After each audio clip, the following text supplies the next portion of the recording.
Ravi de vous recevoir, professeur. Merci beaucoup. Alors, est-ce que le quorum est atteint? Est-ce qu'on Oui, peut hein, on peut commencer? commencer, Je prof. vois On qu'il y a peut commencer. que 11 participants pour l'instant. C'est pas une grande classe, prof. D'accord. Ça veut dire qu'on peut commencer d'un moment à l'autre. Nous sommes à 16h07. Oui, on peut commencer, oui. D'accord. Alors, bonjour ou bonsoir selon l'endroit où vous nous écoutez, selon l'heure qu'il fait chez vous. C'est l'après-midi ici à Paris. Donc, je vous souhaite la bienvenue à ce cours qui est donc dédié au contenu local dans les pays miniers d'Afrique. Le cours, comme on vous l'a dit, va s'étaler sur 2 week-ends. Donc, aujourd'hui et demain à la même heure, 16h, 18h, et le week-end prochain également. Nous devons, nous devons tout faire pour pouvoir tenir dans ce délai qui nous est imparti. Et donc, comme je le disais tantôt, nous parlons aujourd'hui du contenu local dans les pays miniers d'Afrique. Alors, j'espère que vous voyez mon écran qui est affiché. Oui. Est-ce que vous voyez parfaitement mon écran?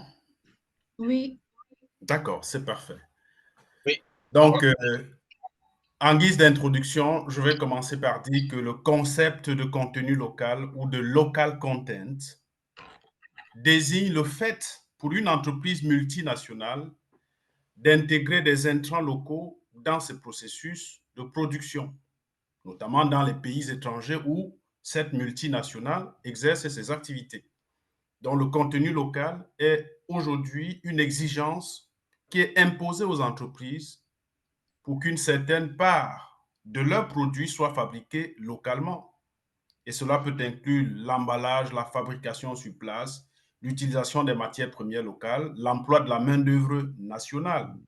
Donc, ces politiques visent en quelque sorte à stimuler la production nationale, de créer des emplois locaux et de réduire la dépendance des pays aux importations. Donc voilà, nous allons revenir sur la définition du contenu local. Il y a plusieurs définitions qui varient selon les organisations, selon les auteurs. Nous allons le voir tout à l'heure. Mais en guise d'introduction, je voudrais qu'on commence d'abord par le contexte historique. D'où vient ce concept de contenu local? Et de ce point de vue, je vais dire que ce concept, vous l'avez bien remarqué, on parle généralement de local content.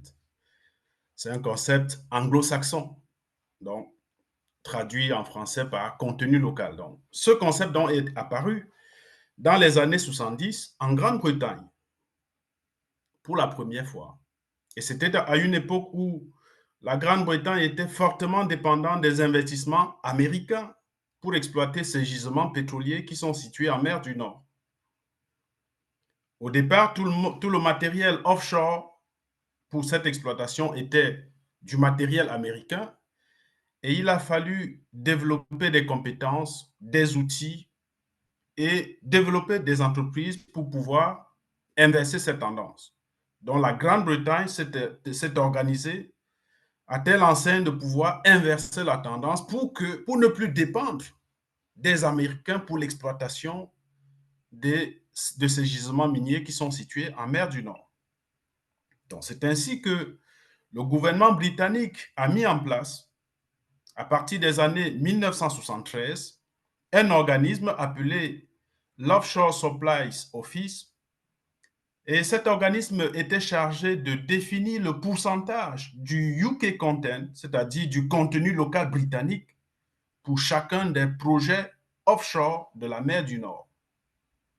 Donc, la mise en place de cet organisme a favorisé le contrôle de l'activité des compagnies minières américaines et la conformité de cette activité à la politique de préférence nationale qui était prônée par le gouvernement britannique.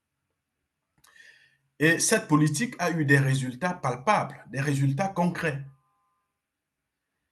Et comme résultat palpable, justement, on a eu le pourcentage de la participation locale de la Grande-Bretagne qui a été sensiblement augmenté, qui est brutalement passé de 10 à 20% dans les années 70, puis de 30 à 40% dans les années 80, avant finalement d'atteindre rapidement les 100%. Donc, la mise en œuvre de la politique de contenu local a ainsi permis à la Grande-Bretagne de valoriser son tissu d'entreprises parapétrolières qui sont progressivement montées en compétences pour fabriquer l'ensemble des matériels nécessaires au développement des champs pétroliers. Voilà pour ce qui est de l'historique. On retient que ce concept de contenu local est né dans les années 70 en Grande-Bretagne. C'était à une époque où elle avait découvert des gisements pétroliers en mer du Nord et pour les exploiter, l'ensemble du matériel d'exploitation était américain. La Grande-Bretagne a donc pensé une stratégie à mettre sur pied pour pouvoir inverser la tendance et prendre le contrôle de l'exploitation de ces gisements. Et d'où la naissance du concept de contenu local.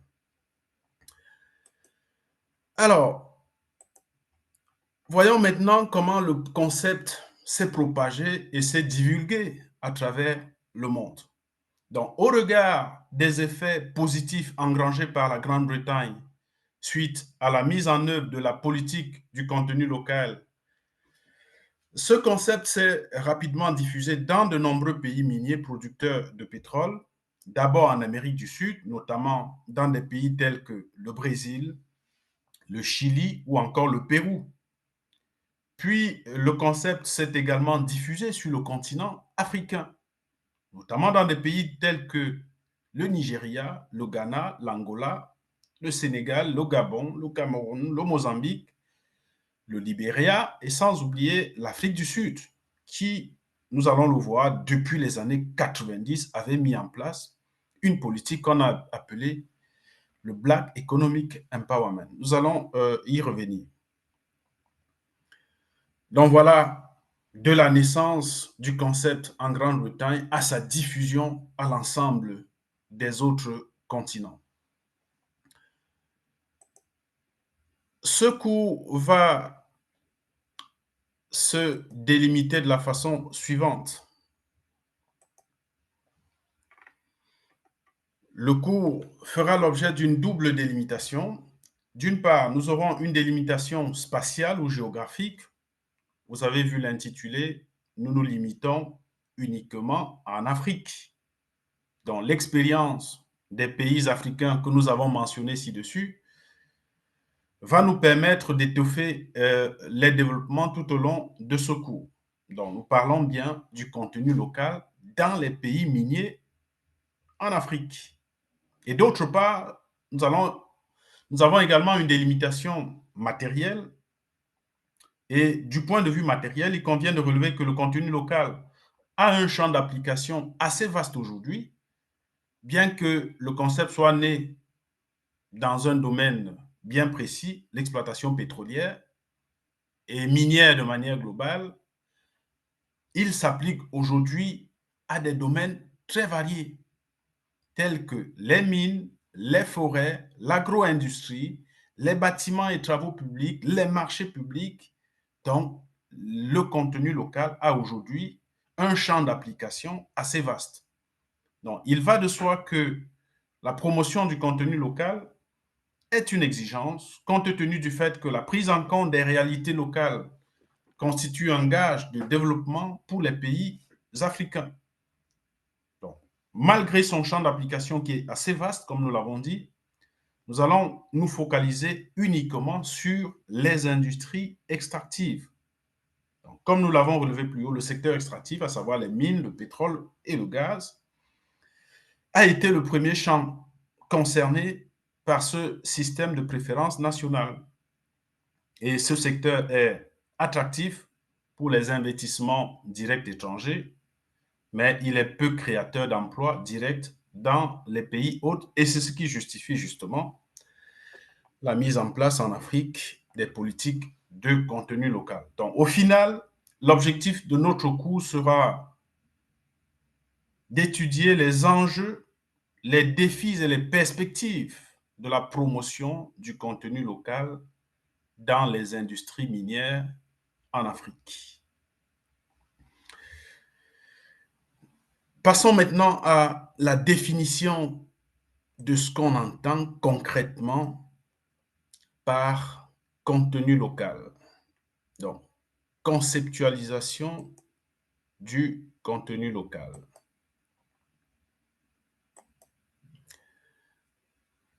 Alors, il s'agit ici pour nous de mieux comprendre ce qu'on entend par contenu local. C'est vrai que je vous ai déjà brièvement présenté ce que c'est, mais de manière concrète, il convient de dire que plusieurs définitions ont été proposées tant au niveau international, sous-régional que national. Donc, sans prétention à l'exhaustivité, nous allons quand même revenir sur quelques définitions clés choisies sur le volet en fonction des critères qui sont mis en avant par ces définitions. Nous avons d'abord une approche, certaines définitions mettent en avant une approche économique du contenu local. Et là, parmi les définitions qui mettent en avant cette approche économique, on a celle du Revenue Watch Institute, qui est un organisme qui favorise la gestion efficace, transparente et responsable des ressources naturelles. Donc, cet organisme nous dit que le contenu local est la part en quantité ou en pourcentage au niveau local des effectifs, des biens et des services gérés par les sociétés du secteur d'extraction minière. Donc, vous voyez, cette première définition met en avant l'aspect économique et insiste sur l'évaluation de la part du national dans le processus de production des entreprises multinationales minières qui s'installent dans nos pays africains. Et cette définition nous dit, c'est la part en quantité et en pourcentage du local dans les processus de production. Et dans la même logique, nous avons une autre définition qui est celle de l'APA, qui est l'Association des pays producteurs de pétrole en Afrique, qui nous dit que le contenu local représente le pourcentage des dépenses effectuées par l'industrie afin d'assurer la formation de la ressource humaine locale tout au long de la chaîne de valeur, l'approvisionnement en biens et services par les petites et moyennes entreprises et les petites et moyennes industries des pays hôtes, la réalisation des projets sociaux et la création d'activités industrielles à valeur ajoutée. Donc, vous voyez que cette définition, elle n'est pas très éloignée de la précédente parce qu'elle revient sur le thème pourcentage. Le pourcentage des dépenses effectuées dans l'industrie afin d'assurer la formation de la ressource humaine locale tout au long de la chaîne de valeur. Vous savez que l'exploitation des ressources naturelles, c'est une chaîne de valeur qui va depuis l'exploration jusqu'à la transformation locale en passant par l'exploitation. C'est toute la chaîne de valeur. Donc, on évalue donc la mise en œuvre du contenu local tout au long de la chaîne de l'exploitation de ces ressources minérales. Prenons une autre définition qui nous a semblé intéressante et qui est celle proposée par la lettre de politique nationale du contenu local en Guinée et qui revient aussi sur cette approche économique que nous avons évoquée tout à l'heure.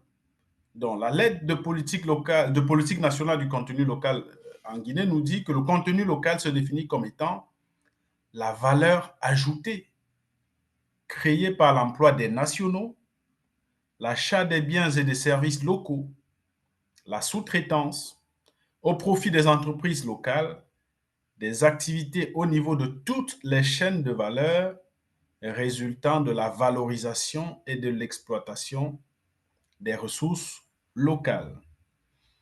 Donc, cette définition est contenue dans cette lettre de politique nationale qui date d'avril 2017.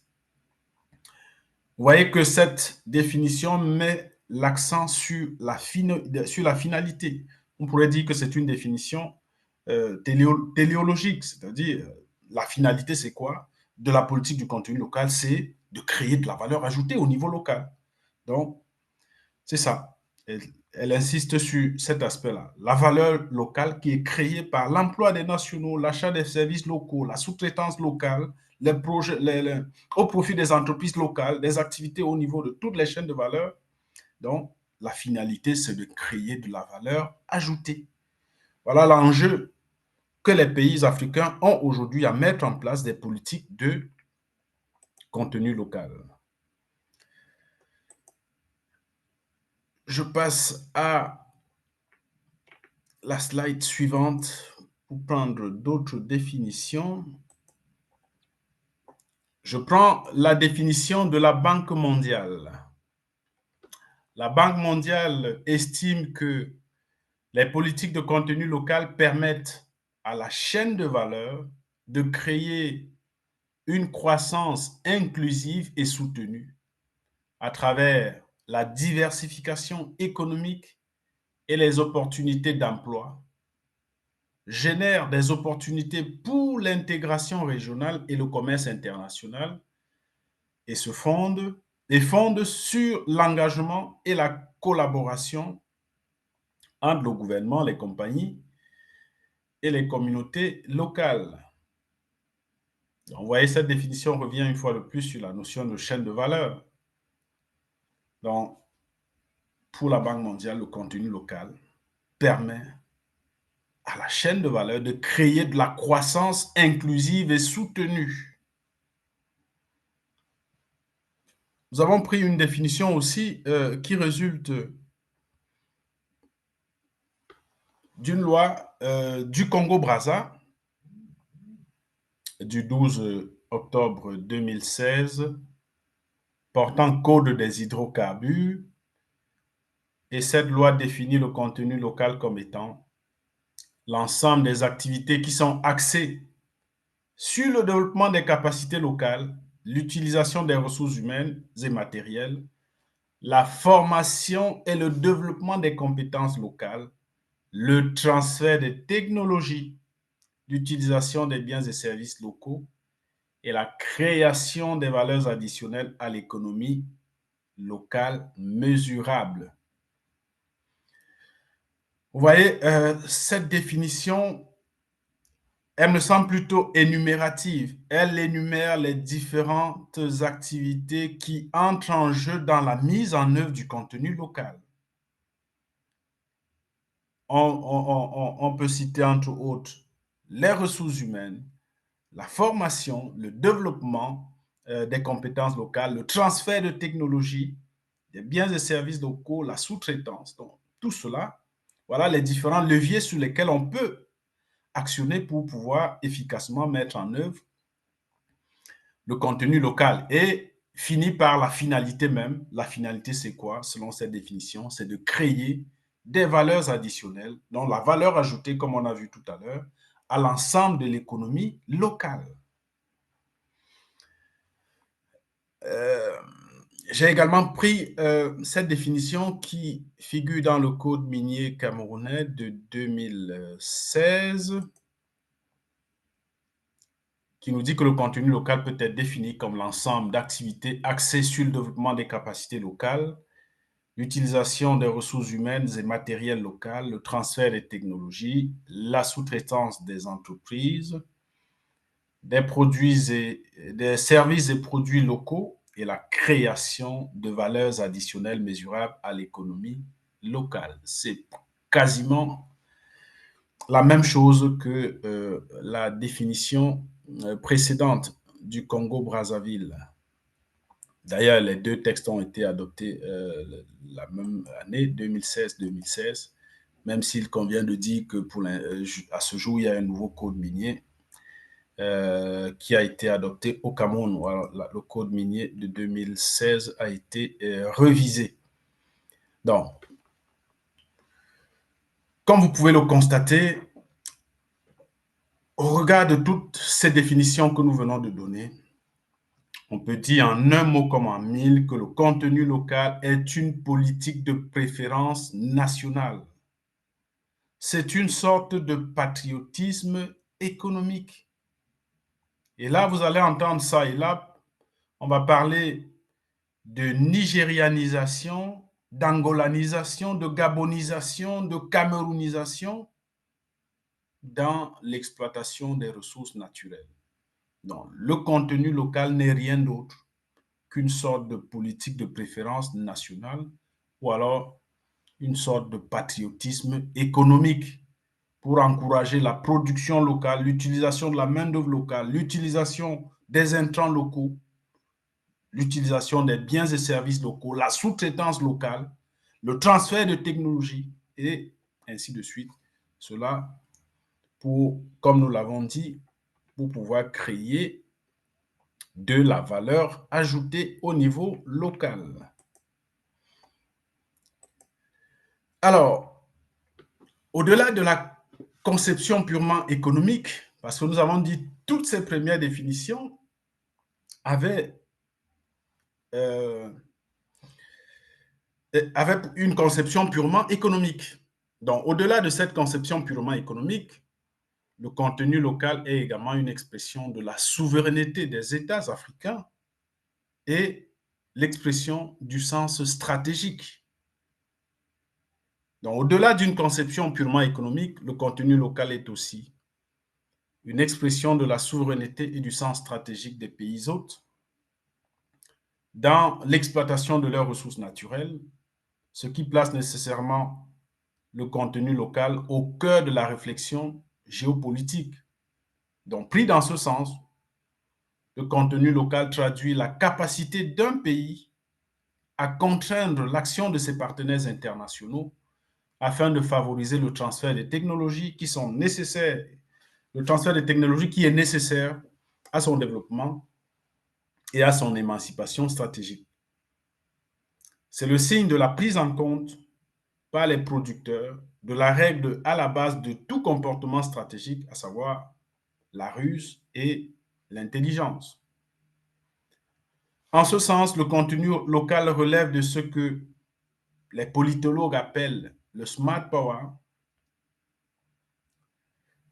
Il convient pour cela de prendre en considération le rapport de force, les contingences du marché international et les capacités dont disposent les pays africains en matière d'exploitation de leurs gisements miniers ou pétroliers. Donc, en alliant ces deux approches, approche économique et approche souveraineté stratégique, en alliant ces deux approches, on peut affirmer que le contenu local apparaît comme un moyen pour les pays africains d'allier leurs ambitions géopolitiques à leurs prétentions économiques. Alors, quand on dit contenu local, qu'est-ce qu'on doit mettre dans le local? Qu'est-ce qui revient dans le terme local? Qu'entend-on par local finalement dans le terme contenu local?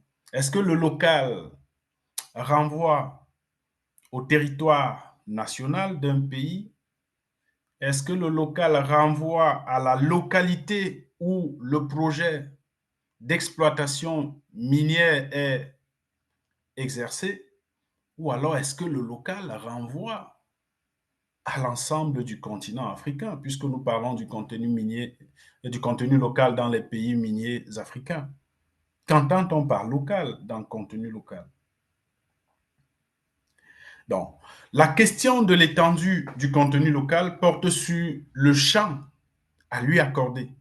Et à ce sujet, il y a deux approches qui se confrontent.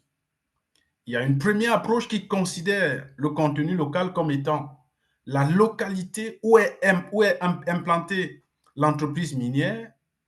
Et il y a une autre approche qui considère le local comme étant l'ensemble du territoire national. Bon, à notre avis,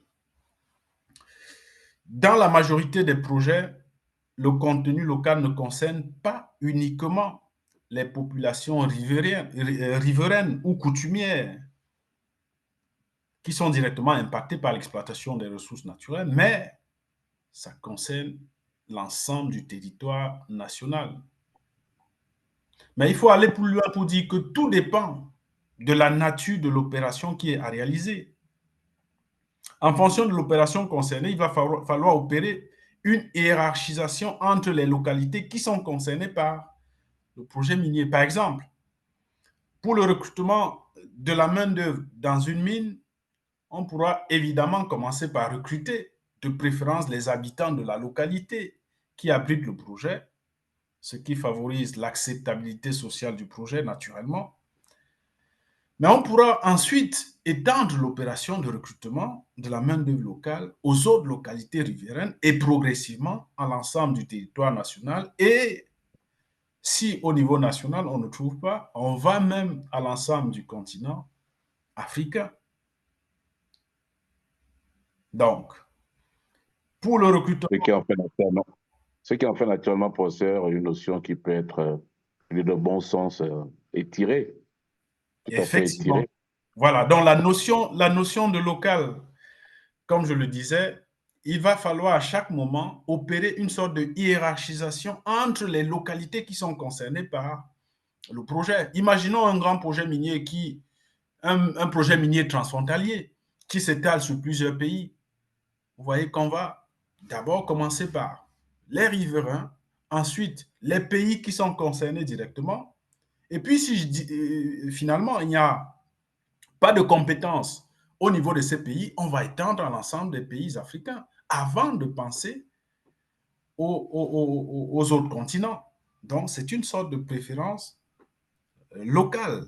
On préfère d'abord le local avant d'ouvrir les portes à l'extérieur. Excusez-moi, professeur, on réserve les Oui. questions pour la fin ou on peut intervenir en même temps pour les questions? Je finis avec l'introduction. On marque une petite pause avant d'engager le premier chapitre. Comme ça, vous avez le temps de réagir sur l'introduction. Ok. Je suis en train de finir avec l'intro déjà. Ouais. D'accord. D'accord. Alors, pour finir avec le champ à accorder au local, j'ai pris un exemple tout à l'heure, on pourrait en prendre un autre. Par exemple, si on prend l'hypothèse où il faut recruter un sous-traitant dans un projet minier.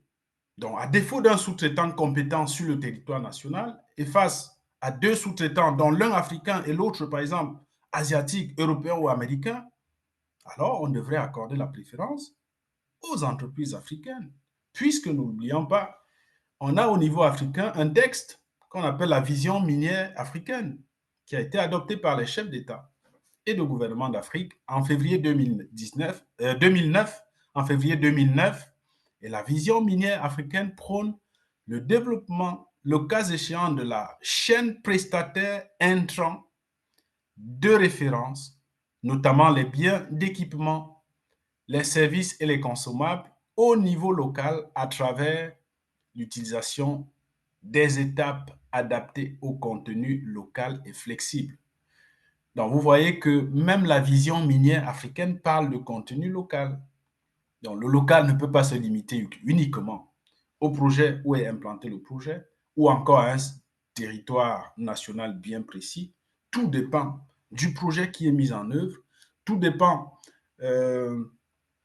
des enjeux. En fait, comme nous l'avons dit, si nous n'avons pas de la main-d'œuvre locale, on va progressivement l'étendre jusqu'à atteindre l'ensemble du continent. Et finalement, parfois, on n'a pas le choix que d'aller à l'extérieur quand on n'arrive pas à trouver de la compétence au niveau africains. Alors, voyons maintenant les enjeux de la mise en œuvre du contenu local dans les pays miniers africains. Alors, un enjeu, c'est ce que l'on risque de gagner ou de perdre dans une compétition ou dans une entreprise. Alors, qu'est-ce que les pays africains gagneraient en mettant en œuvre des politiques de contenu local assez offensives? Comme nous l'avons dit, le contenu local est en partie une réponse à la malédiction des ressources naturelles, ce qu'on appelle souvent le syndrome hollandais. C'est une solution au paradoxe de l'abondance. Plus connu sous le nom de syndrome hollandais ou Dutch disease, la malédiction des ressources naturelles désigne le fait qu'un grand nombre de pays à forte dotation de ressources naturelles ont généralement une croissance de long terme plus faible que les pays qui n'en disposent pas. Cette tendance peut s'expliquer par le fait que ces pays miniers dépendent de leur forte dépendance des pays producteurs et ces pays miniers dépendent de la rente. Ils sont en quelque sorte obnubilés par la rente qui est tirée de l'exploitation de leurs ressources naturelles. Ce qui fait que d'autres secteurs sont abandonnés et on se contente uniquement sur l'exploitation de ces ressources. Mais comme ce sont des ressources qui peuvent s'épuiser, quand les puits commencent à s'épuiser, alors c'est l'économie en entier qui s'effondre. Donc, les projets miniers étant lucratifs à court terme, les investissements sont tournés vers leur exploitation au détriment d'autres secteurs économiques qui ne se développent pas ou alors qui déclinent. Dès lors, il faut inciter les multinationales à intégrer les entreprises locales dans leur chaîne de valeur, dans leur chaîne d'approvisionnement, ce qui contribue à entretenir et à développer une diversité industrielle. Cela contribue également à alimenter une croissance durable et à lutter contre la pauvreté.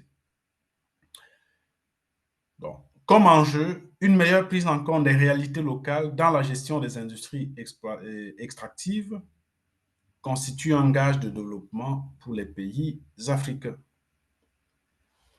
Dans sa position historique de continent qui a longtemps été dominé dans la mondialisation, la promotion du contenu local peut être considérée comme une redéfinition indispensable des règles du jeu à travers une réglementation avant-gardiste dans l'optique de permettre à l'Afrique de bénéficier enfin des retombées de l'exploitation de ces ressources et de les utiliser pour réaliser les investissements indispensables à son développement. Ainsi, l'arrivée vers les ressources naturelles africaines, comme on l'a vu, a suscité dans les années 2000 la mise en place d'un certain nombre de régulations visant à apporter des réponses à un certain nombre de problèmes liés à l'exploitation de ces ressources. Et dans ces réformes apparues dans les années 2000, la promotion du contenu local est apparue comme une contre-offensive des pays africains qui ont longtemps été exploités. Et de ce point de vue, le contenu local apparaît comme une arme majeure des pays africains dans le combat asymétrique qui les oppose aux puissances étrangères en leur permettant de percevoir le tribut auquel leur donnent droit les ressources minières et énergétiques qui les regorgent. Et enfin, comme dernier enjeu, on peut dire que la promotion du contenu local permet d'améliorer les effets structurels.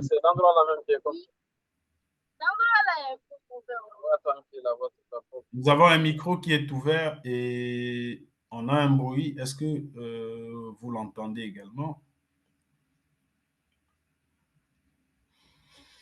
Alors, si c'est coupé, c'est bon. Je disais donc que, comme dernier enjeu, la promotion du contenu local permet d'améliorer les effets structurants du secteur des ressources naturelles en créant des retombées directes dans l'ensemble de l'économie nationale.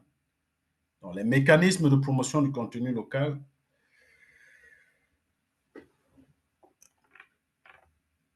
ce sera la prochaine slide pour rapidement terminer avec les enjeux.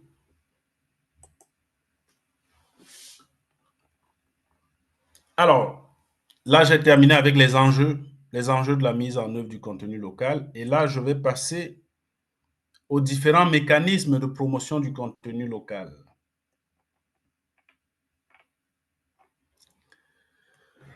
Alors, quels sont les différents mécanismes? Bon, peut-être avant d'aborder les mécanismes, on marque une petite pause. Est-ce que vous avez, pour ceux qui voulaient poser une question sur ce qui avait été dit, je réponds d'abord avant de finir avec l'introduction qui n'est plus loin de s'achever. Est-ce que vous avez des observations avant qu'on ne continue, s'il vous plaît?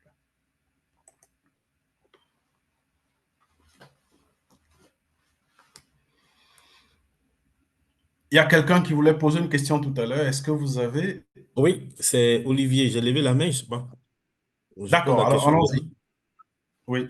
Merci, professeur. Je pense que dès l'entame du cours, vous avez donné quelques définitions, quelques concepts clés qui sont extrêmement importants. Je voudrais revenir sur la définition du terme local. Vous avez donné deux définitions. La localité, le local s'entend de la localité où est localisé, on va dire, où se trouve l'industrie minière, où le local s'entend du tout le territoire national. Voici les deux éléments que vous avez évoqués. Mais moi, je suis directeur du commerce, de la libre circulation et de la coopération transfrontalière au ministère de l'intégration africaine en Côte d'Ivoire.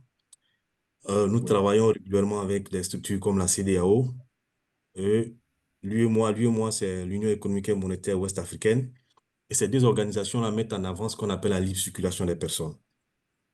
Sur la base de la libre circulation des personnes, les ressortissants communautaires peuvent se déplacer, se rendre dans un autre pays à la recherche, on va dire, d'un emploi.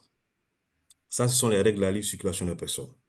Alors, est-ce que un Burkinabé peut venir en Côte d'Ivoire, trouver un travail au niveau d'une mine en Côte d'Ivoire, lorsqu'on sait qu'en Côte d'Ivoire, il existe ce qu'on appelle le contenu local?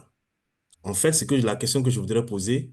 Est-ce qu'on ne peut pas avoir une troisième définition du contenu local qui peut être une définition communautaire? Est-ce que le local ne peut pas s'entendre de communautaire? Est-ce qu'on ne peut pas considérer que dès l'instant où nous sommes tous sur un territoire d'intégration, le contenu local ne peut pas s'étendre à l'ensemble des pays, à l'ensemble des citoyens communautaires des pays qui composent cette organisation? Voilà un peu la question que je voudrais poser. Je voudrais vous remercier pour votre question qui permet de compléter ce que j'ai dit tout à l'heure. À ce niveau, nous étions en train de voir le champ qu'il fallait accorder à la notion de local dans la définition du contenu local. Et à ce sujet, nous avons dit qu'il y a deux approches. Il y en a qui pensent que le local, c'est juste la localité où est implanté le projet minier. Non. Et d'ailleurs, ce que vous dites permet de renforcer ma façon de voir, qui est la suivante. Il faut opérer une sorte de hiérarchisation entre les localités qui sont concernées par le projet. Ces localités peuvent être concernées directement ou indirectement par le projet. Donc, il faut aller de manière croissante. Si je reviens sur l'exemple qu'on a pris tout à l'heure, en disant si on cherche un sous-traitant au niveau local, on va dans la localité où le projet minier est implanté, on ne trouve pas un sous-traitant, une entreprise qui a des compétences, des capacités techniques et financières pour pouvoir soumissionner valablement et être retenu pour ce projet. Qu'est-ce qu'on fait? On essaye d'élargir le champ du local. On va aller jusqu'au niveau national pour voir s'il y a une entreprise qui répond aux critères. Si on va au niveau national, on n'a pas d'entreprise, qu'est-ce qu'on fait? On va d'abord forcément, sur l'exemple que vous avez pris, d'abord aller au niveau communautaire. Au niveau communautaire, parce qu'il y a effectivement, comme vous avez dit, des règles de libre circulation des personnes et des biens. Et à ce sujet, justement, il y a le code minier de lui et moi, d'ailleurs, qui forcément va également parler du contenu local.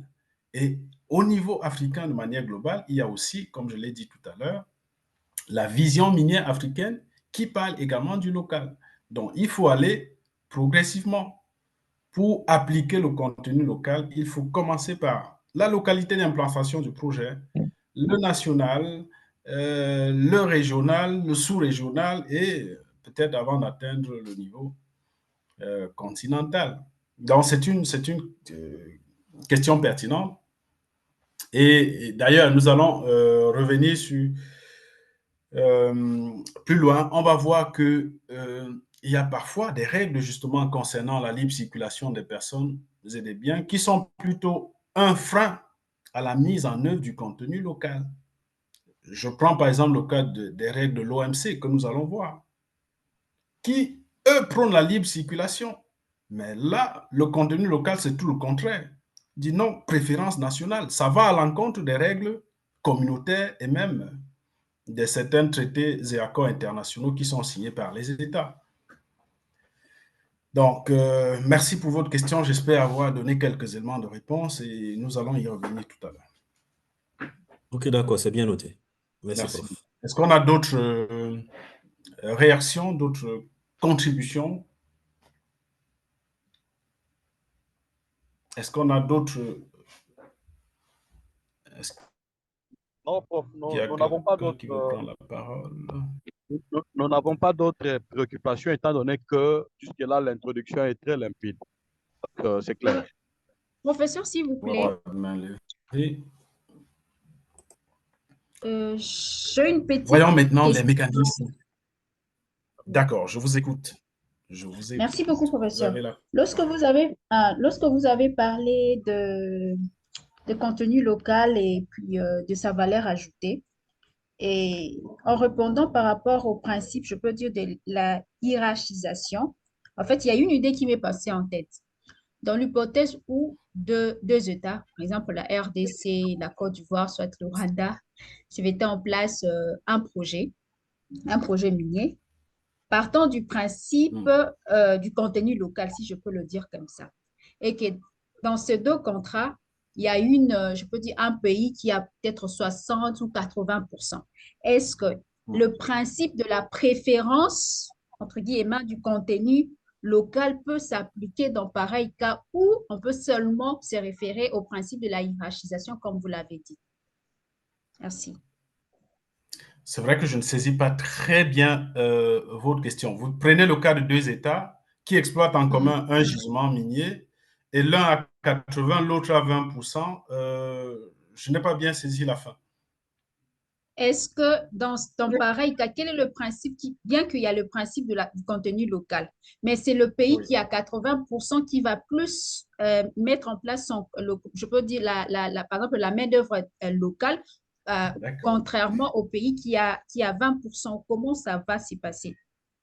Je comprends maintenant. Je crois que c'est assez logique. Si le gisement est à 80% sur le territoire d'un État et à 20% sur le territoire de l'autre, forcément, les contrats d'exploitation qui vont précéder l'exploitation vont définir les contours du local tel qu'il sera appliqué concrètement. Donc, moi, je pense que c'est une question de logique. Si vous avez 80, forcément, vous aurez 80% de la main-d'œuvre et l'autre aura 20% de la main-d'œuvre. Moi, ça me semble assez logique comme ça. Mais ce qui est sûr, ce sera défini dans je vais dire, les conventions qui seront signées en vue de l'exploitation de ce gisement.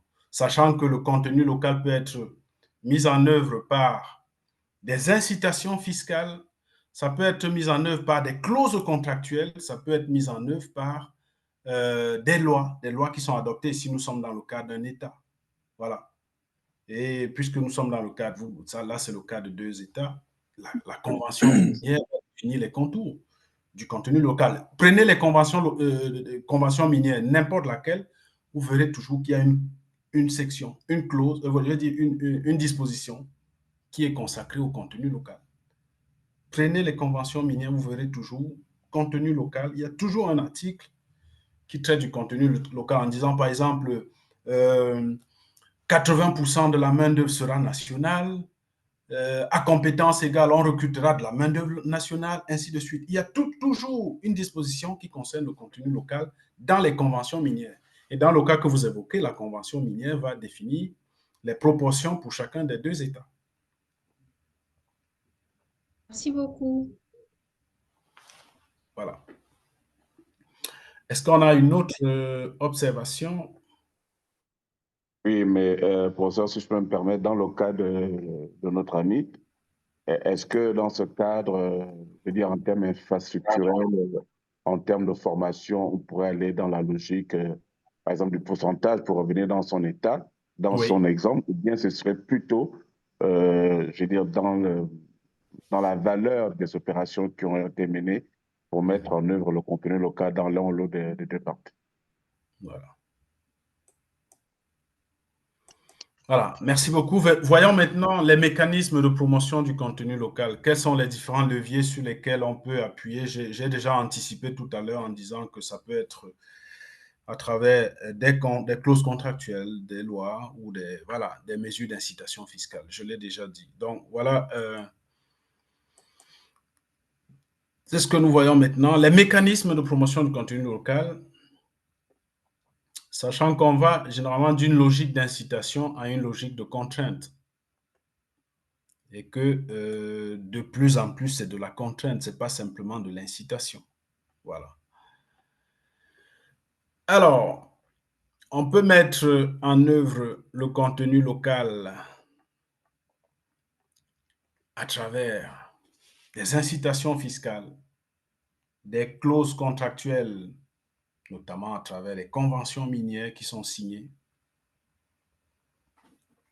Et ces clauses contractuelles sont imposées aux entreprises étrangères qui exploitent ces ressources. Et le contenu local peut également être promu à travers des lois qui sont adoptées, qui imposent des investissements, des sous-traitances ou alors des quotas d'embauche locale. Le contenu local est imposé aux entreprises multinationales par les pouvoirs publics sous plusieurs formes. Ça peut être des quotas d'embauche de la main-d'œuvre locale, ça peut être l'ouverture de leur actionnariat aux acteurs nationaux. On dit, puisque vous venez vous installer chez nous, vous devez accorder tel pourcentage de votre capital aux nationaux. Ça peut aussi être à travers des intrants locaux, comme nous l'avons dit, c'est-à-dire des biens et services locaux. C'est ce qu'on appelle le local procurement. Nous allons y revenir plus loin. Ça peut aussi être à travers le transfert de technologie, le know-how, le savoir-faire. Donc, il peut s'agir de la promulgation des lois qui imposent des quotas d'investissement au profit des nationaux dans le capital des entreprises, la sous-traitance et les quotas d'embauche locale. Il peut s'agir des mesures fiscales, il peut enfin s'agir des clauses contractuelles imposées par les conventions minières aux entreprises étrangères qui exploitent les ressources naturelles. Donc, comme on le voit, contrairement à la RSE, la responsabilité sociale des entreprises, on dit aussi responsabilité sociétale, ça dépend, il y a une petite nuance entre les deux. Donc, contrairement à la RSE, qui est plus fondée sur le volontariat, le contenu local est fondé sur la contrainte. C'est ça toute la différence entre la RSE et le contenu local. La contrainte. Donc, dans la RSE, c'est du volontariat. Les entreprises agissent de manière volontaire parce qu'elles le veulent. Il n'y a aucune loi qui leur impose de construire une école, un point d'eau, ainsi de suite, de donner des tables bancs, de faire des dons et tout. C'est du volontariat. C'est ça la RSE. Or, dans le contenu local, on passe d'une logique d'incitation à une logique de contrainte. Et c'est pour cela qu'on dit souvent que le contenu local est considéré comme l'aspect contraignant de la responsabilité sociétale des entreprises. Il ne s'agit donc pas d'une démarche caritative de la part des entreprises en matière de contenu local, mais bel et bien d'une nécessité vitale pour les pays africains en mettant en place ce cadre juridique. Donc, c'est qui dit cadre juridique dit cadre contraignant. Hein? Pour tous les juristes, ils savent que la règle de droit, elle est coercitive. C'est le critère, l'un des critères déterminants de la règle de droit. Donc, la contrainte.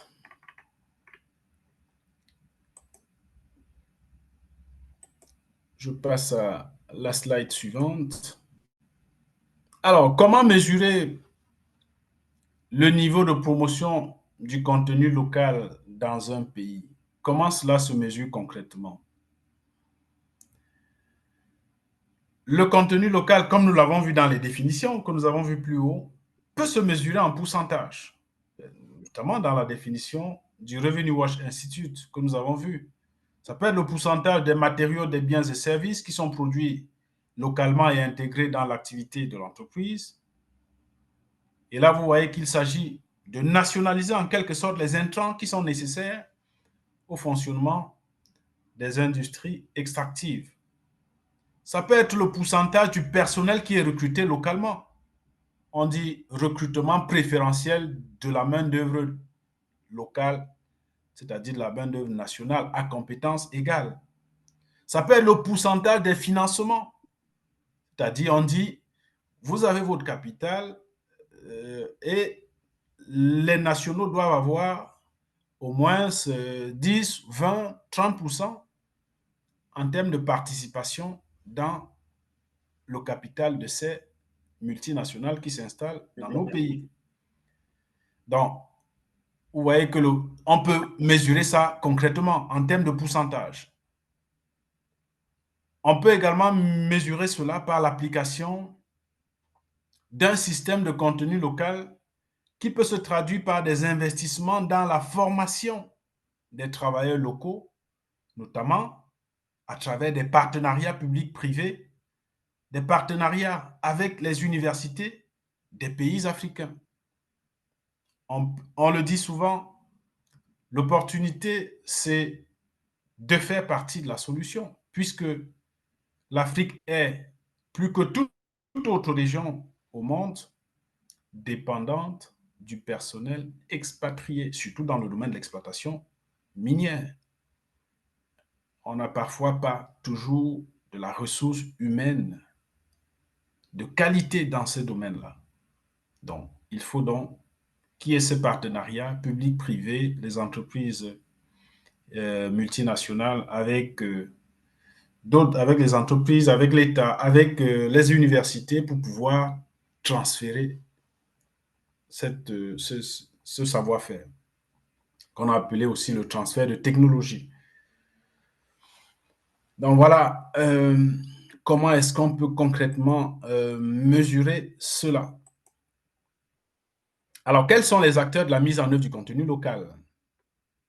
Généralement, on distingue principalement 3 types d'acteurs dans la mise en œuvre du contenu local dans toute la chaîne de valeur de l'industrie extractive. D'abord, on a l'État. L'État qui est parfois caractérisé par une cécité stratégique. Ouais. Parfois, l'État ne voit pas les enjeux qui sont liés à la mise en œuvre du contenu local. Et cela est le résultat du fait que nos États africains ont pendant longtemps été des États extravertis qui sont tournés vers l'extérieur. Donc, parfois omnubilés par les promesses d'investissement considérables, nos dirigeants ignorent parfois les risques de la perte de contrôle progressive sur nos différents gisements.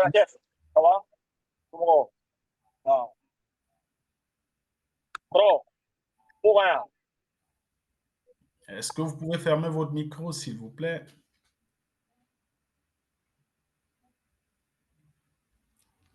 Donc, premier acteur de la mise en œuvre du contenu local, l'État. Ensuite, on a les compagnies minières et pétrolières elles-mêmes, qui sont pour la plupart, comme nous l'avons dit, des multinationales, qui se recrutent généralement parmi les plus puissantes au monde. Des compagnies qui parfois ont 2-3 fois le budget de nos États africains. Et vous voyez que dans ces conditions asymétriques, on ne peut pas faire le poids face à ces multinationales s'il n'y a pas un cadre juridique qui existe et qui encadre tout cela. Sinon, on se retrouve dans des scandales de corruption comme on l'a vu notamment au Cameroun récemment avec l'affaire Glencore, où on est venu corrompre toute la haute administration, la SNH, Société nationale des hydrocarbures. Donc, il faut qu'il y ait un cadre juridique pour éviter tout cela. Et en dehors des multinationales qui sont puissantes, on a aussi parfois des entreprises locales qui ont aussi leur rôle à jouer en termes de fourniture d'intrants, comme nous l'avons dit, en termes de fourniture des biens et des services locaux par la sous-traitance. Donc, premier acteur, l'État. Deuxième acteur, les entreprises. Troisième et dernier acteur, la société civile, qui est également un acteur clé, dont l'engagement dans le secteur extractif s'est diversifié ces dernières années. Et on sait que les acteurs de la société civile agissent généralement par des actions de plaidoyer, de formation des populations, ou alors l'organisation des rencontres, de sensibilisation sur l'enjeu de l'exploitation des richesses de notre sous-sol. Donc, si leur action constitue un contrepoids à l'hégémonie de l'élite politique, il reste que les résultats en matière de prise en compte du contenu local restent encore faibles. Il y a un auteur qui a dit que les actions de la société civile ne portent pas assez face à ces multinationales parce que quoi? Parce que cette société civile est aussi parfois financée par ces pays étrangers. Et donc, on voit mal comment vous percevez de l'argent de l'étranger et puis vous allez vous retourner contre eux au risque de perdre votre source de financement. Et donc, ce qui plombe un peu l'action de cette société civile. Donc, la plupart des réformes visant la promotion du contenu local qui ont été adoptées en Afrique depuis les années 2000 l'ont été sous la pression conjuguée de la société civile et des organisations internationales. Là, on pense tout de suite à la Banque mondiale parce que c'est elle qui était derrière les réformes des codes miniers en Afrique qu'on a appelé de 4e génération depuis les années 2000. Donc voilà globalement ce qu'on pouvait dire pour ce qui est des acteurs. Donc, pendant les 4 jours, comme je l'ai dit tantôt, notre cours va s'articuler sur 3 chapitres.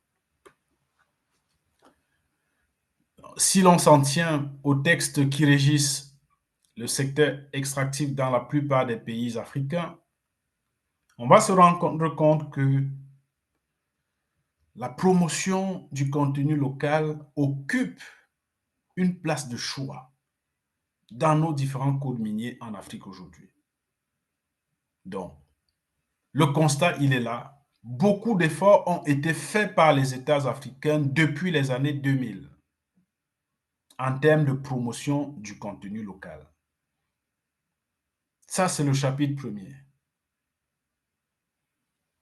Chapitre 2, on constate cependant que, compte tenu du fait que nous avons encore en Afrique beaucoup de goulots d'étranglement sur lesquels nous y reviendrons, la promotion du contenu local et l'effectivité de sa mise en œuvre restent pour l'instant encore assez modestes.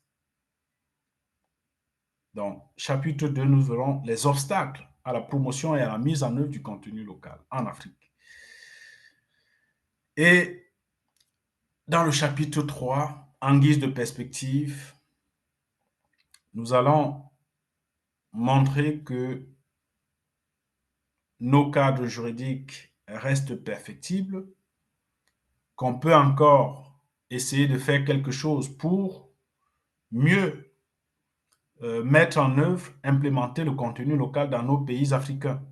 Donc, dans ce troisième chapitre, nous allons proposer quelques pistes de solutions pour une meilleure implémentation du contenu local en Afrique. Donc voilà notre plan pour ces 3 chapitres. Premier chapitre, donc, des avancées notables dans la promotion et la mise en œuvre du contenu local. Chapitre 2, des obstacles persistants dans la promotion du contenu local. Et le chapitre 3, les défis et les perspectives qui sont liés à la promotion du contenu local en Afrique. Donc, voilà pour l'introduction complète pour ce cours. Je vous donne la parole maintenant pour les questions sur tout ce que nous avons dit jusque-là. Nous avons vu beaucoup de choses dans l'introduction. Nous avons commencé par l'historique. Où est né le concept de contenu local? Comment le concept s'est répandu dans d'autres parties du globe, notamment en Afrique? Nous avons vu les différentes approches de définition du concept de contenu local. Il y a une approche économique et une autre approche qui est plutôt stratégique. Une approche stratégique du contenu local. Une approche souverainiste. Après ces 2 approches de définition, nous avons défini ce qu'on entend par local.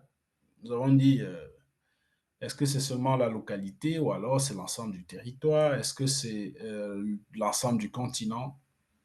Et vous avez posé la question en intégrant aussi l'approche sous-régionale avec nos différentes communautés économiques que nous avons dans les sous-régions, Afrique centrale, Afrique de l'Ouest, Afrique australe, et ainsi de suite. Et nous avons dit qu'il fallait procéder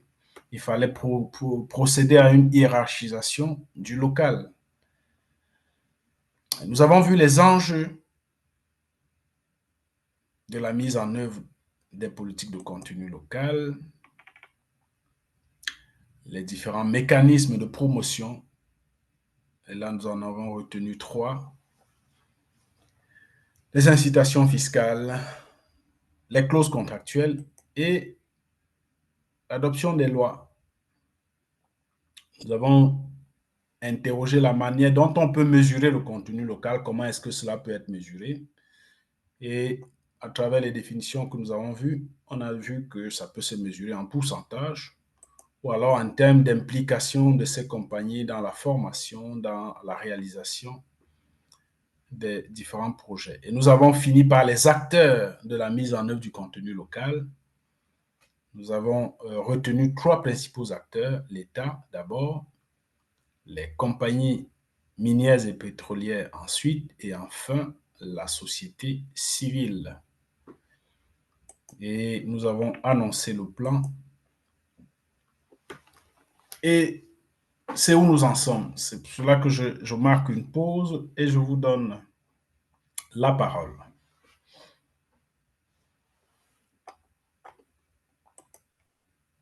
Oui, professeur, je peux? Oui, monsieur Ebongue, maître Ebongue. Béranger.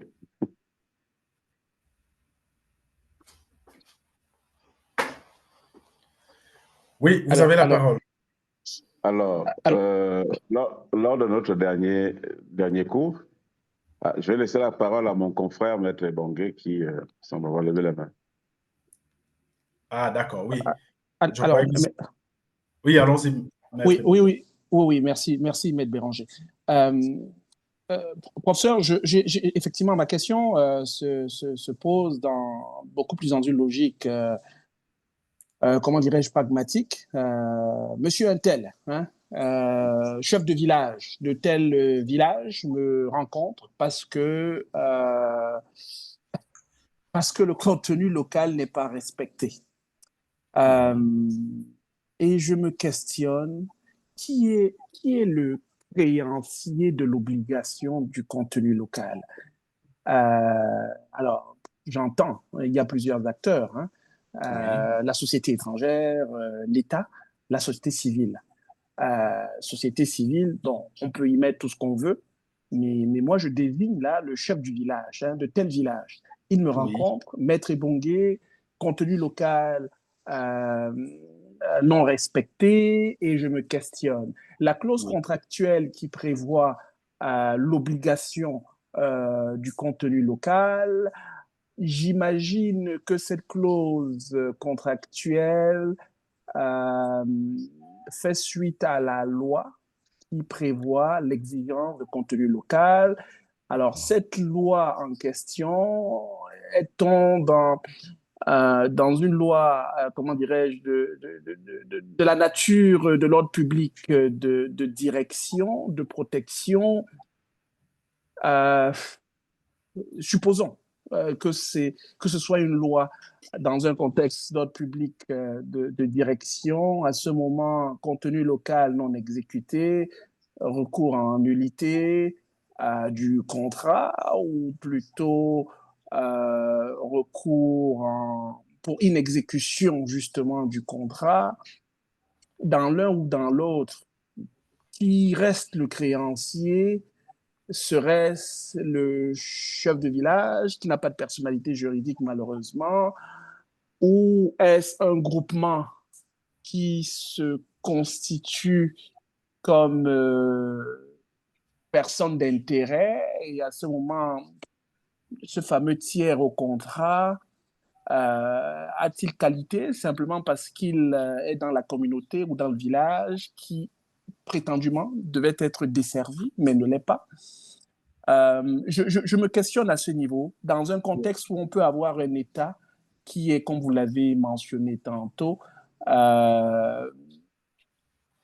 comment dirais-je, complice de la faute, hein, qui soit inactif. Ma question semble un peu longue, mais en réalité, elle porte beaucoup plus sur le créancier de l'obligation. Est-ce l'État? Supposons que oui, mais si l'État est inactif, pourrait-on imaginer que enfin pas nécessairement le chef du village, mais les membres de la communauté qui se constitueraient finalement en personne morale, spécifiquement, en vue de contester la légalité du contrat ou alors l'inexécution du contrat. Alors à ce moment, le recours, la clause je comprends qu'il puisse avoir une clause d'arbitrage, une clause compromissoire, mais étant tiers au contrat, comment pourrait-on la mettre en œuvre? Voilà, je pose plusieurs questions, mais qui vise simplement celle de l'identité en fait du créancier du contenu local. Merci, professeur. Merci beaucoup, maître. J'ai saisi effectivement votre question, mais je pense que tout dépend du mécanisme du contenu local qui, en l'espèce, n'a pas été respecté ou a été violé. Donc, si je prends des exemples concrets avec le cas de la France, on sait par exemple qu'il y a des associations qui ont la capacité pour pouvoir ester en justice. Et donc, qui mènent des class actions au nom de toutes ces populations riveraines qui revendiqueraient la violation ou alors le non-respect de tel ou de tel aspect. Prenons le cas des associations de défense des droits de l'environnement, par exemple. Même à ce niveau, on peut estimer qu'il y a violation de la loi. Ou même, il n'y a même pas eu violation de la loi, mais il y a eu des impacts environnementaux. Comme on le voit souvent, on dit, bon, on veut construire telle autoroute à tel endroit, mais on voit des associations telles qu'on a vu récemment, l'association Soulèvement de la Terre, qui disent non, on ne veut pas cette autoroute. et donc se forment en collectif. Et ces associations peuvent effectivement agir en justice. Là, c'est un aspect. Vous l'avez vous-même dit, généralement, ces conventions minières prévoient toujours une clause compromissoire en disant, bon, en cas de conflit, on va saisir tel organe pour l'arbitrage et définir qui peut être arbitre, ou alors si c'est un arbitrage ad hoc ou institutionnel, tout cela est généralement prévu dans les conventions minières. Mais comme je l'ai dit dès le départ, tout dépend du mécanisme qui est mis en cause. Prenons l'exemple de la main-d'œuvre. Si la loi dit clairement, notamment le code du travail camerounais, je prends cet exemple-là, du 14 août 92, qui dit que l'emploi de la main-d'œuvre étrangère est soumise au visa du ministre du Travail. Et puis, vous voyez des étrangers qui arrivent, qui n'ont même pas de visa, et puis vous êtes lésés. Vous avez les compétences pour exercer cet emploi. Ben, vous attaquez, vous voyez que si, ou alors le visa est accordé pour les emplois pour lesquels il ne devrait pas être. Alors vous attaquez en nullité ce visa, cet arrêté ou cette décision du ministre du Travail qui a abusivement accordé des visas pour les étrangers qui ne devraient pas être là. Prenons les mécanismes de la sous-traitance. Si, par exemple, il y a la loi sur la sous-traitance au niveau national, ou alors le code de passation des marchés publics, comme dans certains États africains, qui prévoit les critères d'attribution d'un marché, en tenant compte effectivement peut-être du respect du contenu local. On dit que le marché doit être attribué à telle entreprise qui remplit tel critère, telle capacité technique et financière. Et vous voyez bien qu'il y a une entreprise qui ne respecte pas ce critère et qui s'est vue attribuer ce marché. Mais qu'est-ce que vous faites? Vous attaquez. C'est vrai que la notion de contenu local est assez récente en Afrique. Et il n'est pas exclu que dans les années à venir, on ait des actions comme celle-là qui vont viser le non-respect du contenu local, parce que, rassurez-vous, dans toutes les conventions minières, il y a toujours, de toutes celles que j'ai pu examiner, il y a toujours une section, une disposition sur le contenu local. Donc, on pourrait bien s'attendre dans les années à venir à ce qu'il y ait des actions en justice, que ce soit des actions individuelles ou alors des actions collectives, des class actions, comme on le voit aux États-Unis, qui viennent contester le non-respect du contenu local, que ce soit par les entreprises minières ou par l'État lui-même. Donc, n'oublions pas que la convention minière elle est signée entre l'État et les compagnies minières. Et donc, on peut bien attaquer l'État en justice pour carence fautive. L'État n'a pas fait ce qu'il avait à faire. Donc, c'est une carence qui est fautive de sa part. Et donc, il peut bien faire l'objet d'une action en justice. Donc, pour me résumer, vous voyez que les fondements des actions peuvent être différents selon l'action qu'on veut exercer et selon l'aspect du contenu local qui n'a pas été respecté. Et les mécanismes de mise en œuvre de ces actions aussi vont différer selon qu'il s'agira de l'arbitrage ou alors d'un procès classique devant les juridictions nationales, ainsi de suite. Donc, la question vraiment mérite d'être nuancée en fonction du contenu local qui n'a pas été respecté et en fonction du mécanisme de contestation qui doit être utilisé pour aboutir à cette fin. Donc, voilà, je mets quelques pistes comme ça. Vous êtes des avocats, forcément, peut-être certains ont déjà eu affaire à cela. Je mets des avis, peut-être vous pouvez compléter en disant j'ai déjà eu affaire à un cas concret, voilà ce qui s'est passé, ainsi de suite. Donc, on attend toujours à voir, moi je n'ai pas encore de la jurisprudence là-dessus qui fait une application concrète du non-respect des dispositions relatives au non-respect du contenu local, que ce soit par l'État ou par les entreprises. Je ne sais pas si j'ai apporté quand même quelques éléments de réponse à votre question. Et si les autres peuvent aussi compléter, ouais, on s'enrichit mutuellement. Oui, oui, merci, merci, professeur. Je comprends qu'essentiellement, c'est les associations de défense de droit, Oui, qui personnalité peut. morale. Oui. Oui, maintenant, il restera un aspect pratique, là, la mise en œuvre, euh, comment dirais-je, la saisine, en fait, du tribunal, comme, enfin, pas nécessairement compétent, mais le plus à même Oui. de, de constater la Mhm. non-exécution de cette obligation et la compensation financière.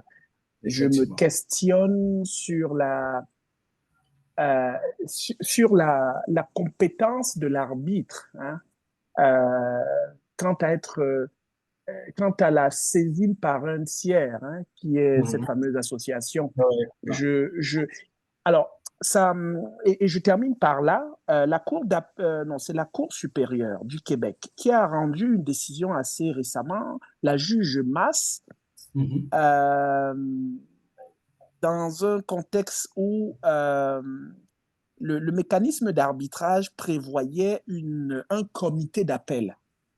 Euh, et le juge arbitre avait refusé compétence, non pas refusé compétence, mais de constater qu'il avait compétence, dont les parties se sont pourvues devant un comité arbitral qui siégeait en fait un appel, et ce comité arbitral a reconnu sa compétence.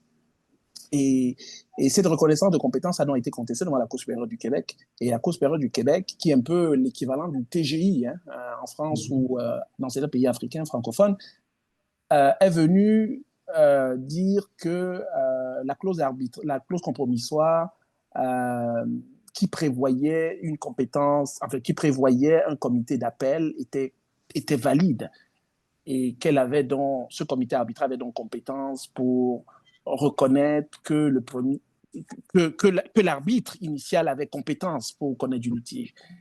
Et je fais donc un clin d'œil avec la législation, je ne vais pas dire africaine parce qu'il n'y en a pas qu'une seule, mais avec Mhm. les législations africaines qui prévoient des clauses d'arbitrage pour mettre fin au litige. Euh, mais si on fait face à un arbitre qui refuse de travailler, il va donc décliner compétence. S'il décline compétence parce qu'il est saisi par un tiers, l'association, Mhm. l'association se retrouve dépourvue finalement comment dirais-je, de possibilité de saisir un tribunal. Alors maintenant, supposons qu'il saisisse la juridiction nationale. Euh, bon, on sait, hein, si l'État est défaillant au départ, il va presque de soi que la juridiction nationale saisie soit incompétente également. Alors je me Ouais. questionne, n'est-il pas ou ne faudrait-il pas prévoir un comité d'arbitrage pour connaître des cas de compétence ou d'incompétence de l'arbitre initialement saisi? Vous comprenez? À ce moment, les conventions d'arbitrage prévoiraient la possibilité de faire appel à un comité qui siégerait en appel de toute décision que rendrait, n'est-ce pas, l'arbitre initial. Peut-être on y verra à ce moment-là une meilleure protection du contenu local. Merci. Maître Béranger, je vous passe la parole. Oui, je ne sais pas trop comment ça se passe au Québec, mais dans nos législations francophones ici, on est dans la théorie générale des contrats, hein. Il va sans dire que quelqu'un qui n'a pas été partie à une clause arbitrale ne peut pas, devrait ou ne pourrait pas s'en prévaloir. Et donc, elle irait utiliser des voies de droit commun pour voilà, se faire indemniser d'un préjudice ou d'une quelconque prétention qu'elle aurait. Mais bon, pour revenir dans notre cas, si éventuellement il y a des manquements entre l'État et éventuellement la société, et qu'il y a un groupe d'individus qui s'estiment lésés, même si ce groupe n'est pas parti au contrat, une action lui reste tout à fait ouverte sur voilà, comment on peut dire, le qualificatif de l'intérêt à agir. Un Mhm. exemple, vous avez une communauté qui n'a pas pris part au contrat d'exploitation dans sa localité entre l'État et une compagnie minière. Et cette communauté constate que le contenu local ne lui est pas bénéficiable, ne lui est pas avantageux. Cette communauté ne pourrait pas saisir la juridiction arbitrale puisqu'elle n'est pas partie au contrat, mais pourrait faire une action tout à fait civile en indemnisation ou en réclamation ou en révision ou en dénonciation de ce contrat du fait de son intérêt à agir parce qu'effectivement, sur des questions de la réglementation, par exemple, environnementale, elle pourrait être la première impactée négativement par l'exploitation, par, je veux dire, l'exécution de ce contrat d'exploration. Et donc, vraiment, comme disait le professeur, il faut faire la distinction entre le manquement qui serait le fait d'un membre, enfin, d'une des parties au contrat, dans le cas d'espèce, ce serait l'État et la société, l'une d'elles qui ne respecterait pas le contenu local, pourrait éventuellement se voir amené devant un juge arbitral selon la clause compromissoire, voilà, selon leurs accords. Mais lorsqu'il s'agit d'un tiers au contrat, il faut que celui-ci justifie non seulement d'un intérêt à agir, mais dans ce cas, ce dernier ne pourrait pas faire valoir une clause compromissoire à laquelle elle n'a absolument pas été partie, et là, il irait directement devant les juridictions de droit commun pouvoir voilà, écouter sur sa prétention. Voilà. C'est ma première petite contribution. Merci. D'accord, merci à vous, cher maître. Mais Comme vous professeur, l'avez dit. si vous me permettez, j'avais une question sur les acteurs, justement. La semaine dernière, nous discutions avec le docteur Giacomi sur éventuellement, on en a rigolé un peu sur la question de l'absence du chef traditionnel ou du chef local d'une localité dans l'avion du président de la République gabonaise lors de la signature du contrat avec la compagnie américaine. Est-ce que dans les acteurs justement, du contenu local, il ne serait pas bien d'envisager comme acteur un représentant dans les populations locales directement impactées par éventuellement l'exploitation minière? Est-ce que ce ne serait pas un acteur important à envisager? Voilà, là, ça peut rentrer dans les suggestions que nous allons faire dans le chapitre. Oui. Et la question du docteur Ibongue tout à l'heure aussi, ça nous permet d'anticiper un peu sur ce que nous allons voir dans le chapitre 2. En fait, ça fait partie des obstacles, effectivement, à l'implémentation du contenu local parce que vous allez parcourir les législations minières des pays africains, très peu, ou alors la quasi-totalité, ne prévoit pas justement de sanctions en cas de non-respect du contenu local. D'où la question. Donc, elle est vraiment pertinente et je crois qu'on devrait y penser pour ceux qui révisent leur cadre juridique, à insérer des sanctions pour véritablement rendre le contenu local plus contraignant. Et bon, c'est vrai que le contenu local, comme nous l'avons dit, a un champ d'application assez vaste, ne concerne pas simplement l'aspect minier. On va voir quelques sanctions dans d'autres textes. Par exemple, prenons le cas de l'emploi de la main-d'œuvre étrangère. On prévoit bien un visa du ministre de l'Emploi, du Travail. Et donc, en l'absence de visa, on va considérer que son contrat n'est pas valable. Ou alors, si le visa est accordé alors que les conditions ne sont pas réunies, vous voyez, c'est le juge administratif qui sera compétent à ce moment pour demander la nullité de ce contrat. Donc, selon le mécanisme qui est concerné, les juridictions compétentes ne seront pas les mêmes. Et comme vous avez bien précisé, s'il s'agit d'un conflit là entre l'État et l'entreprise minière qui ont signé la convention minière, c'est à ce moment que le processus d'arbitrage va entrer en jeu. Mais s'ils sont tiers au contrat, il va falloir voir d'autres mécanismes, revenir devant le juge de droit commun dans nos États compétents, qui peut être administratif ou civil selon la nature du litige qui est en jeu. Donc, absolument. Voilà Absolument. ce que je pouvais dire suite à vos différentes contributions.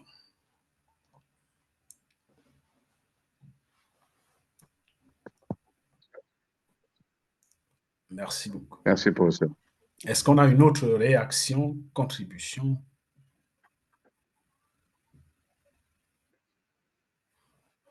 D'autres réactions?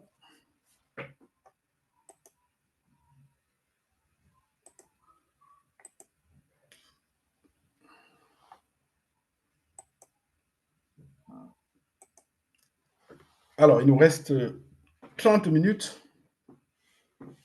Est-ce qu'on aborde le chapitre 1 Nous en avons 3, on peut faire un par jour et puis voilà, on tiendra dans le temps.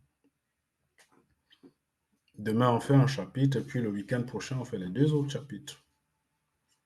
Je suis partant. Ça dépend des autres, mais Ouais. nous sommes Moi encore là, également. professeur. Voilà. Je suis partant. OK. Donc, on prend les 30 minutes pour discuter. S'il y a d'autres observations, d'autres contributions. Alors, vous avez évoqué, qu'est-ce qui s'est passé? Moi, je n'ai pas suivi cette affaire d'un chef traditionnel dans l'avion du président gabonais lors de la signature d'une convention minière. Le docteur Chabligny est mieux placé, professeur, pour vous rappeler. Et je vois que monsieur le bâtonnier est de retour. Oui, je suis là, je suis là. Je suis là. Oh, c'était juste que Bienvenue, on monsieur le s'inquiétait. bâtonnier. Bienvenue. On s'inquiétait justement parce que les représentants des autochtones étaient toujours absents Oui, et subissaient les clauses contractuelles, oui. oui. Voilà pourquoi on a estimé l'autre fois que, bon, voilà, toutes les fois qu'il sera question de signer les contrats, c'est mieux que les chefs coutumiers soient à bord de l'avion Oui. pour aller prendre part à tout. C'est Et ça. cela est reconnu dans les textes juridiques, c'est prévu qu'il doit prendre part. Est-ce qu'on a amendé les textes ou c'est juste bon, une coloration? Non, on n'a pas amendé, c'était une réflexion, mais nous sommes dit, bon, il faut qu'il y ait quand même, qu'on D'accord. garantisse un peu les intérêts Oui, oui, de la population qui est affectée par le projet déjà, tout à en fait. amont, au lieu que les chefs se débrouillent tout Oui, seuls en faisant appel aux avocats. Et après que le contrat ait été signé, là, ce n'est plus intéressant. ce n'est plus intéressant. Mais en amont, au moment de la consultation et de la participation des populations, je crois que c'est à ce moment qu'il faut Oui. qu'on organise cela. Quand on fait les C'est ce qu'on consultations, on avait les fait. études On avait, d'impact et autres. oui, exact. C'est ce qu'on a même relevé la fois passée pour dire, à cette étape, déjà, les chefs se font conseiller utilement par des conseils des avocats. Oui, Et voilà, ils garantissent, ils se protègent déjà à ces stades-là.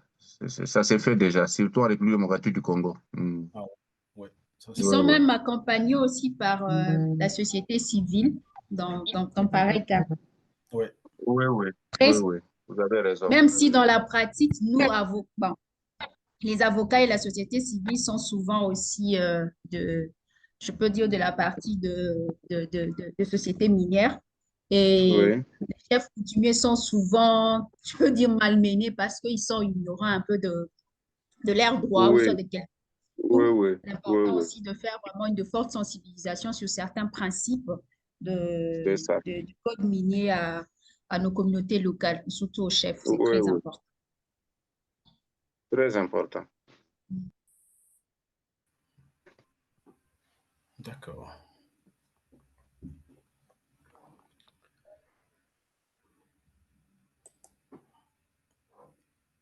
Alors, est-ce qu'on a, je vois 2 messages dans le chat.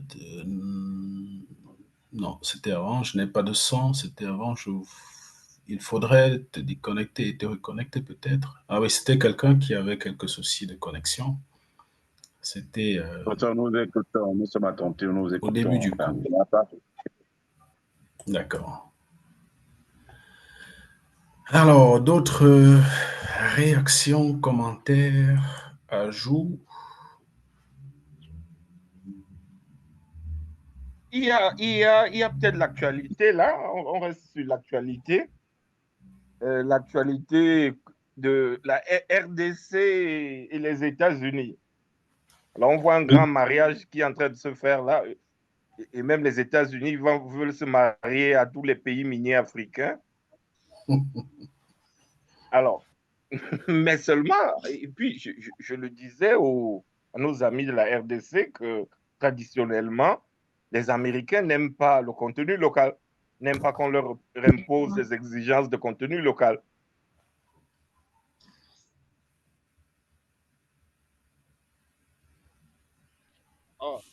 Bon, S'il vous plaît, professeur, je peux intervenir? Oui, allons-y.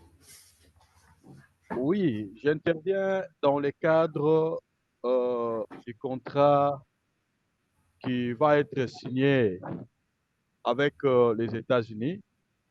C'est un contrat, comme on dit, à multiples têtes, mais ce qui nous intéresse plus, c'est son aspect en fait, sécuritaire et économique.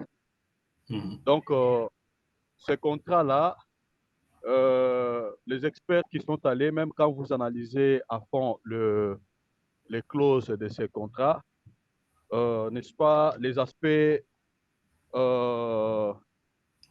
locaux, où l'aspect local est vraiment considéré. C'est pourquoi le chef de l'État, dans son allocution, il a parlé, n'est-ce pas, d'un contrat gagnant-gagnant.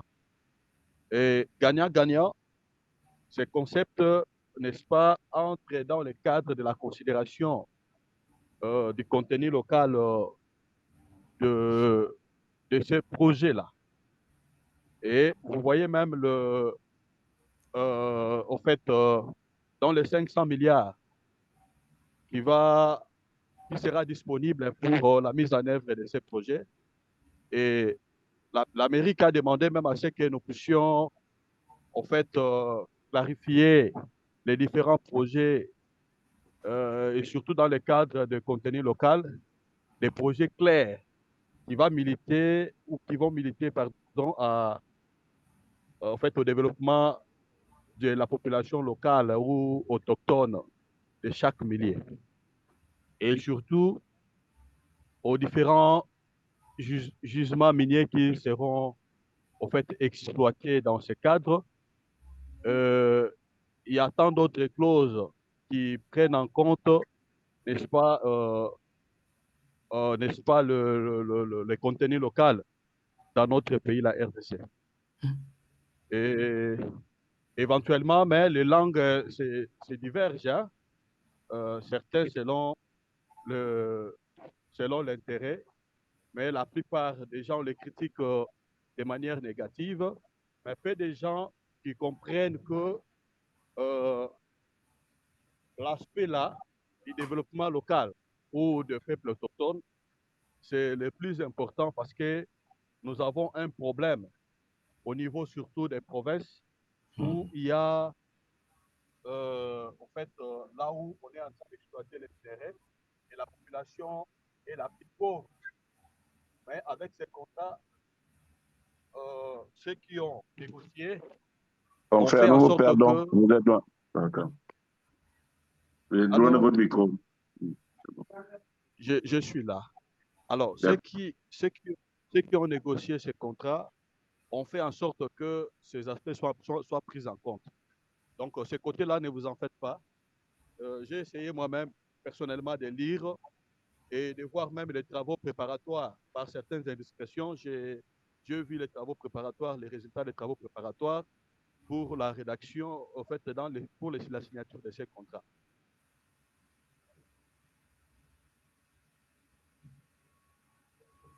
Or, entre-temps, avant, c'était un problème difficile ou un tabou d'en parler. D'ailleurs, les contrats du siècle, les contrats chinois qu'a évoqué le docteur la fois passée,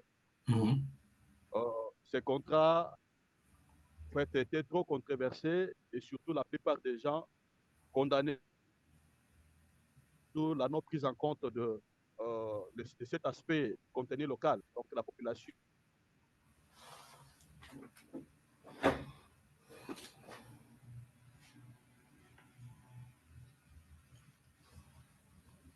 Je crois qu'on vous a perdu, on ne vous entend plus.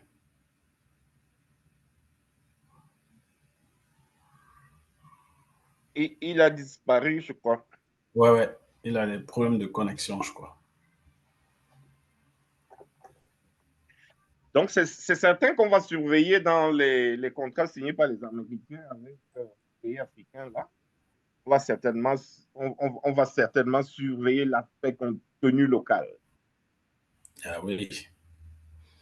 Vous disiez qu'ils n'aiment pas qu'on leur impose le contenu local, mais c'est prévu déjà par les textes. C'est pour ça que ça doit être contraignant. Si vous venez dans un État et que la loi prévoit les conditions de votre installation, vous n'allez pas déroger. Ah, justement, prof.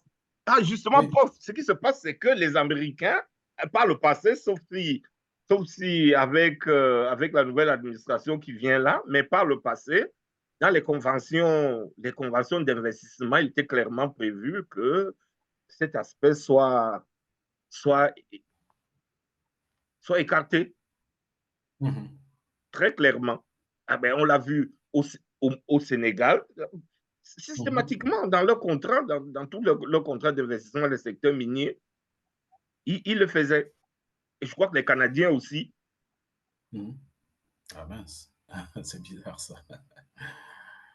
Et donc, ce qu'on va voir, c'est est-ce qu'il y aura un changement de doctrine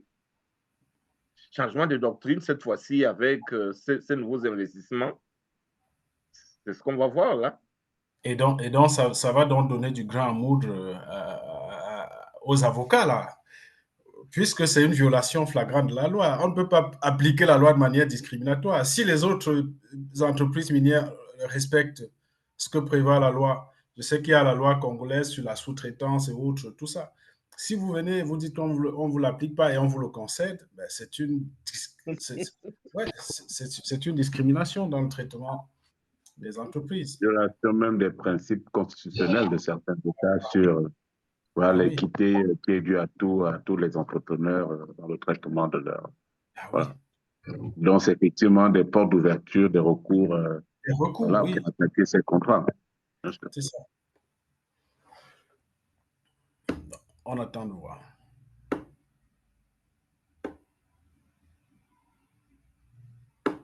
Donc, s'il n'y a pas d'autres réactions, nous sommes à 15 minutes de la fin. On peut mettre un terme à la séance d'aujourd'hui. On se reverra demain. On commence le chapitre 1 et on le termine. Très bien, docteur. Très bien, professeur. Merci, professeur, pour les excellentes explications et pour la clarté de votre présentation. Vraiment, merci beaucoup.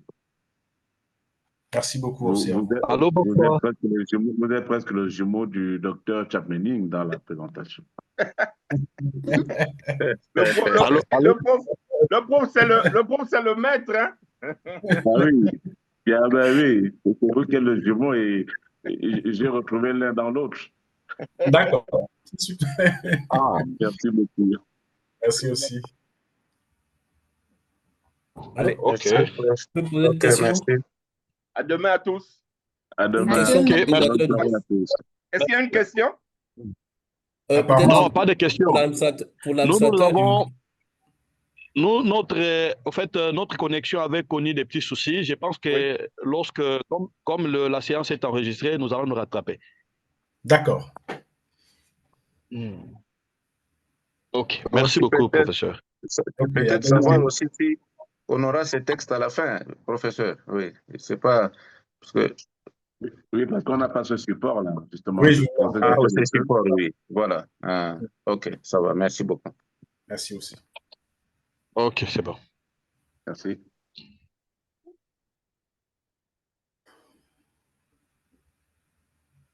Merci, professeur. Merci.